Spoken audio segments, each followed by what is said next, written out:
Oke guys, kali ini kita akan mengomentari berita yang akan ngebahas tentang peran dari sekutu negara Iran dalam menghadapi konflik yang sedang terjadi di Timur Tengah yang semakin hari semakin memanas. Nah, untuk mengetahui konteksnya, mari kita bersama simak beritanya. Kita mulai videonya. Pemirsa, sebagai negara sekutu Iran yang sama-sama bergabung dalam organisasi BRICS, baik Rusia maupun Tiongkok, kini disebut sudah mulai berpartisipasi dan mendukung secara tidak langsung kepada Iran dalam perang melawan Amerika Serikat dan Israel. Meski demikian, Presiden Amerika Serikat Donald Trump tidak menanggapinya dengan serius. Informasi selengkapnya tunggu apa lagi bersama Kata Oma.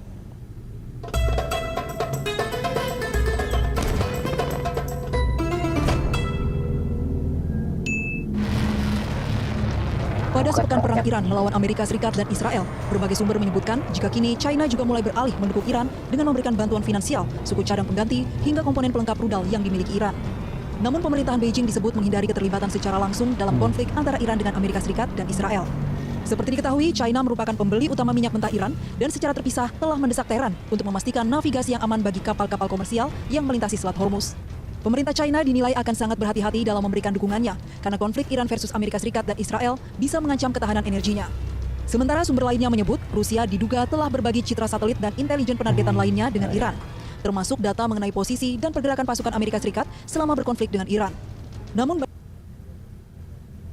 intelijen Amerika Serikat CIA menolak mengomentari laporan tersebut. Pekan lalu, 6 tentara Amerika Serikat tewas dan beberapa prajurit lainnya terluka dalam serangan drone Iran di Kuwait. Iran telah meluncurkan ribuan drone dan ratusan rudal ke fasilitas militer Amerika Serikat serta gedung kedubes Amerika di sejumlah negara di Timur Tengah. Sementara serangan Amerika dan Israel menghantam lebih dari 2.000 lokasi di Iran. Presiden Amerika Serikat Donald Trump tidak secara langsung mengkonfirmasi laporan dari para pejabat intelijen Amerika yang meyakini Rusia telah memberikan informasi kepada Iran untuk menargetkan pasukan dan aset Amerika di Timur Tengah. Namun Presiden Trump mengisyaratkan jika temuan tersebut tidaklah terlalu penting meski Moskow memang terbukti membantu Iran. I guess they'd say we do it against them, wouldn't they? Wouldn't they say that? We do it against them? I don't know. Look, they can give all the information that they want, but people they're sending it to are overwhelmed. Russia would be overwhelmed too. Pada pertengahan Ya, Februari jadi karena masih sibuk juga ya, karena di Rusia kan sedang ada konflik juga tuh ya antara Rusia sama Ukraina gitu. Nah itu mungkin nggak bisa berperan langsung gitu membantu Iran. Jadi pakai informasi saja nih dikasih tahu, wah ini target-target pentingnya gitu. Dan China juga karena memiliki kepentingan gitu ya untuk energi tadi gitu. Maka kalau misalnya Iran itu jatuh atau Iran tuh kalah ya berarti energinya dari China itu mungkin bisa terancam. Jadi bisa ada krisis energi di negara Cina gitu. Jadi Cina juga mungkin membantu supaya Iran ini tidak kalah gitu ya dalam perang melawan Israel dan sekutunya tuh Amerika gitu ya. Iran bersama Rusia dan China mengerahkan kapal-kapal angkatan laut mereka dalam momen latihan perang bersama di perairan Selat Hormuz. Latihan militer bertajuk Maritime Security Belt 2026 tersebut merupakan latihan koordinasi dalam upaya melindungi jalur perdagangan di Selat Hormuz yang mereka nilai semakin rentan. 3 negara yang berpartisipasi dalam latihan bersama di Selat Hormuz itu merupakan negara-negara yang tergabung dalam organisasi antar pemerintah BRICS.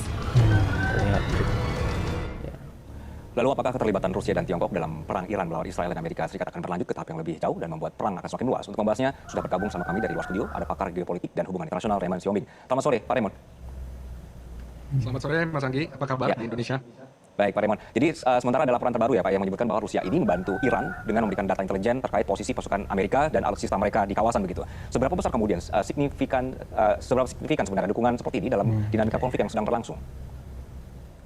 Saya pikir kalau kita lihat sejak awal dan kalau kita bandingkan dengan konflik antara Israel dengan Iran pada Juni tahun lalu dibandingkan dengan konflik saat ini, pertama-tama Iran tentu lebih siap karena ketika kita bicara soal konteks geopolitik, Rusia, Iran dan China sama-sama masuk dalam satu grup yang dinamakan BRICS ya. Meskipun grup BRICS ini sama sekali tidak menyinggung soal kesepakatan atau perjanjian atau hubungan militer atau kedekatan militer, dan perlu digarisbawahi bahwa sebenarnya Rusia dan China sama sekali berusaha, kalau saya lihat China di sini lebih berusaha untuk menjadi stabilisator atau memainkan fungsi diplomasi dibandingkan dengan Rusia. Seperti kita ketahui sendiri, bahkan sebelum latihan militer gabungan antara Rusia, China dan Iran di Selat Hormuz, Rusia sendiri menawarkan untuk memberi bantuan. Salah satunya adalah dalam proyek kesepakatan mereka itu antara Rusia dengan Iran bilateral, ditawarkan juga perbaikan sistem pertahanan udara salah satunya, dan juga ada beberapa poin-poin penting lain. Pada saat 2005 Juni 2025, Iran sebenarnya tidak ada atau tidak memberikan respons yang begitu jelas atau langsung to the point kepada Rusia, sehingga pada saat itu sempat terlintas pernyataan Bapak Presiden Rusia Vladimir Putin bahwa sebenarnya kita sudah menawarkan bantuan lebih lanjut, lebih dalam untuk pertahanan, tetapi Iran tidak ada respons yang lebih detail begitu. Dan politik luar negeri Rusia sudah jelas, Rusia ingin mengatakan bahwa Rusia meskipun sangat aktif di PBB, mendukung Iran dan mengecam tindakan sepihak Amerika Serikat dan Israel, tetapi Rusia tidak ingin terlibat langsung. Pertama karena secara global ini akan mengakibatkan konfrontasi langsung dengan Amerika Serikat, dan Rusia tentu menghindari itu pertama-tama bukan karena ada hulu ledak juga di Amerika Serikat yang cukup banyak dibandingkan dengan Rusia juga, tetapi juga di sini adalah Rusia ingin lebih fokus pertama-tama ke masalah di Ukraina. Lalu yang kedua, saat ini Ya, jadi kayak negara-negara besar atau negara-negara ini ya, adidaya itu menghindari konfrontasi secara langsung karena ya tadi ada bahaya potensi penggunaan bom nuklir tadi yang bisa menghancurkan luasan yang sangat dahsyat sekali ya kalau misalnya diledakkan, karena ya itu jadi kalau mau perang itu biasanya menggunakan proxy atau disebutnya kayak perwakilan. Jadi Amerika sama Rusia itu nggak boleh terlibat langsung dalam perang tadi, karena kalau misalnya udah sampai perang beneran gitu pasti nuklir ya sebagai jawaban akhir dari konfrontasi tersebut. Amerika ngeluncurin nuklir, Rusia juga ngeluncurin nuklir, sehingga nanti negara-negara yang terlibat gitu itu bisa tersapu habis dengan hulu ledak nuklir yang sedang dikembangkan atau sudah banyak ya dikembangkan sampai sekarang gitu ya. Jadi kayak ada peraturan tidak tertulis lah untuk tidak berkonfrontasi secara langsung gitu ya antara negara yang memiliki kekuasaan yang sangat besar gitu ya, khususnya di bagian militernya. saat latihan gabungan di bulan Februari lalu bersama dengan Cina dan Iran telah banyak memberikan support dan bantuan teknis, meskipun kita tidak mengetahui dan saya pribadi tidak mendapat informasi langsung begitu ya dari apakah saja detail bantuan langsung, tetapi salah satunya adalah di media Rusia pernah kita baca bahwa Rusia mengirimkan komponen-komponen strategis khususnya untuk militer Iran terkait dengan pertahanan udara dan juga dengan terkait dengan penginderaan satelit atau citra satelit untuk militer. Saya pikir ada banyak lagi poin-poin kerjasama pada saat itu bulan Desember 2025 itu banyak sekali disepakati poin-poin penting kerjasama militer antara Rusia dengan Iran dan juga Cina dengan Iran, meskipun pada akhirnya kalau kita lihat dua negara ini Rusia dan Cina memainkan peran yang sama sekali ada perbedaan, tetapi tidak serta-merta mereka langsung ikut serta dalam konflik ini. Kenapa? Sekali lagi Cina punya fokus tersendiri, Rusia punya fokus tersendiri khususnya juga dengan Iran dan juga dengan Ukraina, dan juga yang paling penting sampai saat ini bahkan antara Rusia dengan Amerika Serikat perundingan kerjasama untuk mereka menamakan ini kerjasama untuk perdamaian di Ukraina tetap masih kondisinya berlangsung adalah bahwa saat ini sudah ada informasi bahwa pemberian intelijen begitu ya dengan hubungan kerja antara Iran dengan Rusia ini. Nah, ketika kemudian adanya pemberian intelijen seperti ini, apakah ini bentuk keterlibatan Rusia dalam konflik sebenarnya? Walaupun sebenarnya Moskow ini tidak turun langsung secara militer gitu, apakah dia boleh kita bilang terlibat? Saya pikir Rusia tidak ingin terlibat secara langsung. Ini yang perlu digarisbawahi karena Rusia paham betul hitung-hitungannya secara politik maupun secara geopolitik bahwa ini akan sangat merugikan baik Rusia maupun juga Iran. Dan seperti kita ketahui Iran sendiri dan pemimpin Iran baik yang telah wafat Khamenei dan juga presiden Iran saat ini, mereka memiliki semacam kebanggaan tersendiri untuk bisa menahan atau menangkal itu sendiri gitu. Dan itu terlihat dalam beberapa kali pembicaraan telepon. Seperti kita ketahui ada informasi, dan informasi ini sudah beredar bahwa ada pembicaraan telepon pada tanggal 6 Maret antara Presiden Rusia dengan Presiden Iran, yang salah satunya adalah membicarakan bahwa di poin terakhir yang paling penting saya baca, disepakati bahwa akan ada kontak dengan pihak Iran untuk membicarakan berbagai bantuan dalam berbagai saluran. Artinya bantuan meskipun tidak secara langsung ya, militer tetap ada begitu.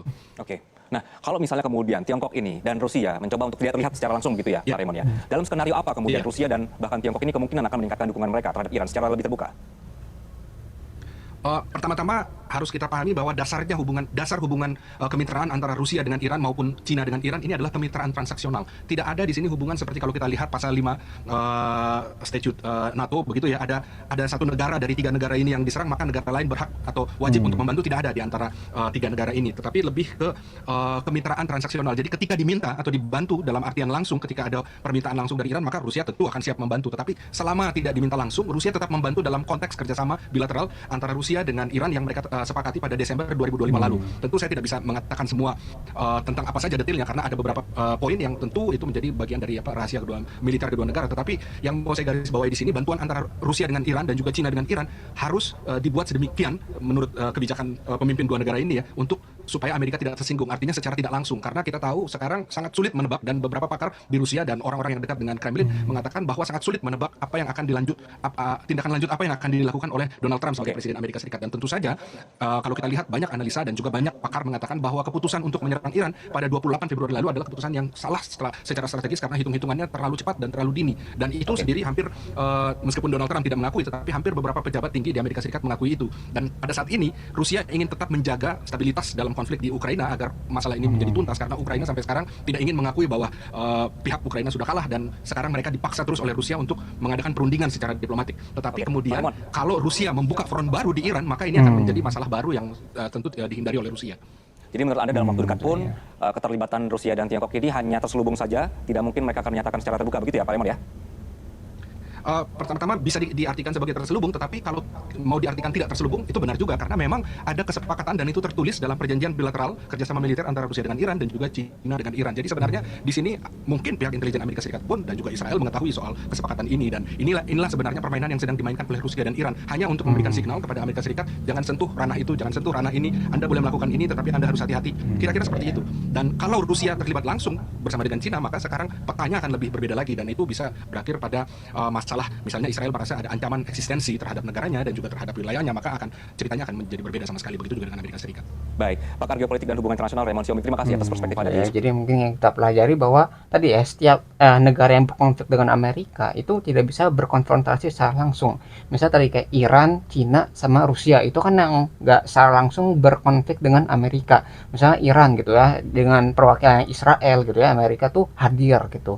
Kalau misalnya tadi Ukraina ya, karena Amerika tuh tergabung dalam NATO, itu tidak secara langsung dia membantu Ukraina kan. Jadi kayak ada perwakilannya Ukraina itu diwakili, dibantu sama si Amerika ya untuk melawan Rusia. Dan kalau misalnya Cina itu ada masalah perang dagang juga sama yang kita tahu bahwa ini ya, Taiwan itu juga di backing sama Amerika. Padahal kan Taiwan ini mungkin akan kayak ditargetkan sama Cina untuk bergabung ke negara mereka. Jadi itu apa ya, konflik yang secara langsung mereka tuh terlibat tapi hanya dalam bentuk perwakilan. Jadi kayak nggak bisa langsung misalnya Rusia, Cina sama Iran melawan Amerika, tapi tadi ya Amerika itu menggunakan proksi-proksinya, negara yang dibantu secara militer, entah itu ekonomi ataupun dagang, itu untuk melawan negara-negara yang berkonflik dengan mereka. Jadi Taiwan gitu ya, Taiwan, Israel sama Ukraina itu kan negara kayak perwakilan Amerika. Jadi Amerika tuh nggak langsung di sana, cuma kayak mengirimkan ya, bantuan senjata, bantuan amunisi dan sebagainya untuk melawan negara-negara yang berkonflik kayak Rusia, Cina dan Iran gitu ya. Jadi itu mungkin yang bisa kita pelajari dari apa ya, peran-peran negara sekutu dari Iran untuk membantu konflik yang terjadi di Timur Tengah sekarang. Nah, mungkin itu yang bisa kita pelajari. Kalau misalkan tertarik dengan sumber beritanya yang sudah saya cantumkan di deskripsi video, mungkin sekian yang bisa saya sampaikan. Semoga video bisa bermanfaat. Kurang lebihnya mohon maaf. Kita ketemu lagi di pembahasan selanjutnya, insya Allah.